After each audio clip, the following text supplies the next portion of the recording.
Hey everybody, and welcome back. When we reach our senior years, there is a window of time in which we are still healthy. This is called the youth of our senior years. It's also known by other names, such as the early years, the active years, the exploring years, the go-go years, and so forth. In other words, the early years of our senior years are the healthiest years of our retirement. And it's very important that we plan our retirement with this in mind, because this is a window of time that is slowly closing, and once it does close, you can't go back. And by the way, if you're seeing me for the first time, my name is Ronnie, and I'd like to say thanks for stopping by. Now, the older we get, the more likely our health is to decline as the years go by.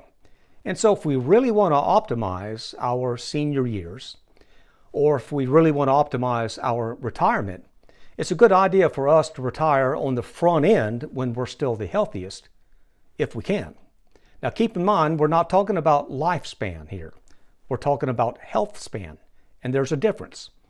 Lifespan is the number of years that a person lives from birth to death. That might be 70, 80, 85, 90 years. But health span, on the other hand, is how many years a person remains healthy within the lifespan. In other words, it's quality of life, not just length of life. Now, people often will see retirement as a single event, which it's not. They see retirement as this. You work 40 years, you retire, and then it's just a single line event all the way to the end. But the truth is, we go through stages or phases in our retirement years, just like we went through phases or stages during our working years. And when it comes to our senior years or retirement years, we have the early stage, the middle stage, and the late stage, or maybe the final stage. And it's those early stages of our senior years, when we're the healthiest, that we really want to take advantage of. Now, let me share with you a story that perfectly illustrates what I'm talking about here. Someone left a comment on one of my previous videos. I think his name was Matt. And here's his story. He said he retired at the age of 57 years old, and he is 72 now. That means he's been retired for 15 years. And he has described his journey this way. He said, first you have the go-go years, in which you're still healthy and you're very active. You go all the time and you're on the go all the time, and you do a lot of travel. Then number two, you have your slow-go years, in which you slow down. You grow a little bit older, you're slowing down, and you go a little less often. And then number three, you have your no-go years, in which your health has declined enough now that you are staying home. And you're perfectly content to stay home and just enjoy your home-based hobbies. So there's the go-go years at the first stage, the slow-go years in the middle, and then the no-go years.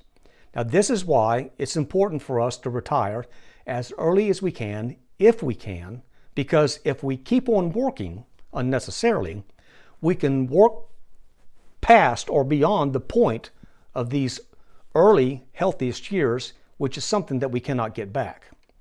Now, of course, there are obvious reasons for a person to keep on working.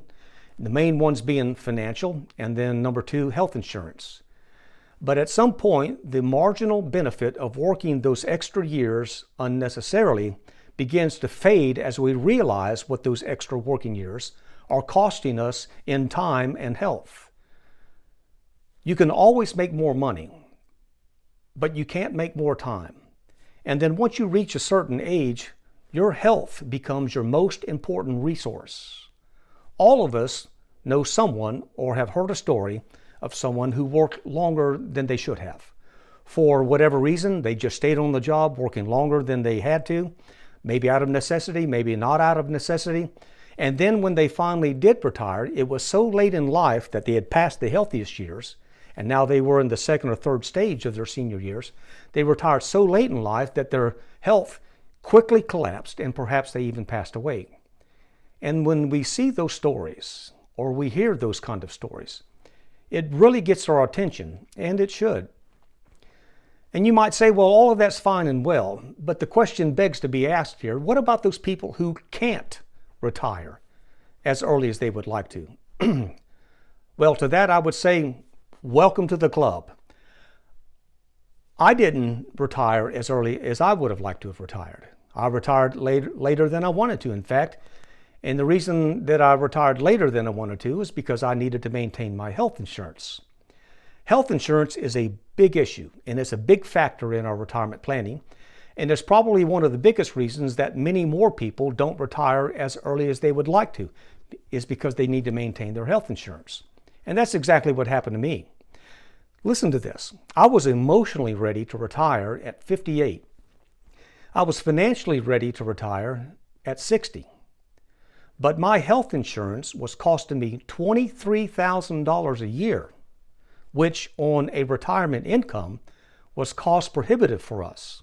I simply couldn't afford to pay for that kind of insurance on my retirement income. So I continued to work up until I was 65 years old, at which time I got on Medicare. And then when I did get on Medicare, it was like getting a pay raise. My insurance now costs me $2,000 a year, not $23,000 a year, but $2,000 a year.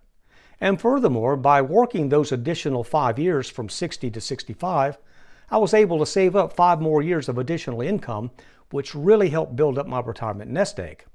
So although I would have preferred to retire at 60 or 62, working a few more years was not the end of the world for me. It was actually advantageous for me. And I've said all that to say this. If you have to work longer than you would really like to before you're able to retire, just keep it in mind that there is a window of youthfulness in your senior years that's slowly closing. And so you have to do everything that you can possibly do to maintain your health while you're working so that when you do retire, you're able to extend your health span as long as possible. While you might even get up into your 70s and still be enjoying the healthiest years of your life. And that's what I did. When I was in my mid-50s, I finally got serious about my health and fitness. I realized I had less road out in front of me than I now had behind me.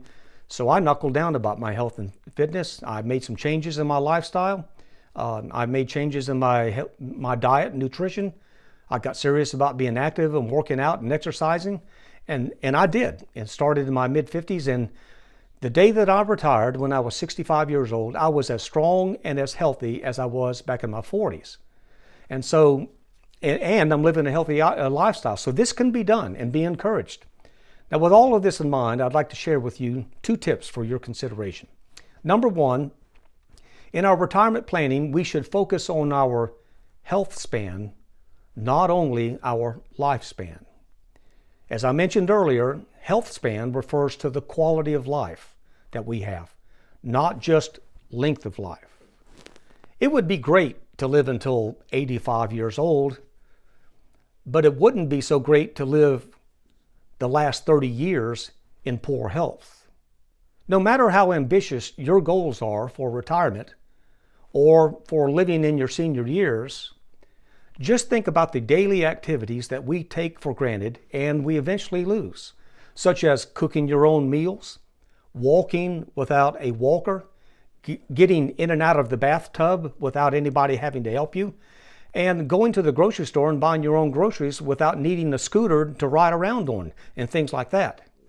The day comes for all of us when we slowly begin losing the ability to do these simple things in daily life. So we really should prioritize our health and our fitness rather than leaving these things to chance. This is why people are changing their longevity goals. Rather than focusing only on living longer, many people are now concentrating on living better. Someone once said, you can have 100 problems, but if you develop a health problem, now you have only 1 problem. That's how important our health is to us. So remember, health span should be considered as a part of our retirement planning. And then number 2, time is more important than money. It really is. As we get older, time is running out. The clock is ticking. We're racing against the clock. And you may have heard this parable before. When I was 20 years old, I wanted to be a millionaire. Now that I'm a millionaire, I would rather be 20 years old again. In other words, no matter how much money we have, we would rather have more time. There's no point in being the richest person in the cemetery. Assuming that you're going to die at a certain age, whether that's sooner or whether that's later, then retiring sooner gives you more time and opportunity to enjoy your golden years. And I think that this is something that all of us would like to experience. Well, that's all for now. Thanks for stopping by. If you've enjoyed this video today, leave me a comment below and hit that thumbs up button. And feel free to subscribe. I would love to have you join our online community right here at Ronnie Christian, A Resilient Life. Take care, and we'll see you next time.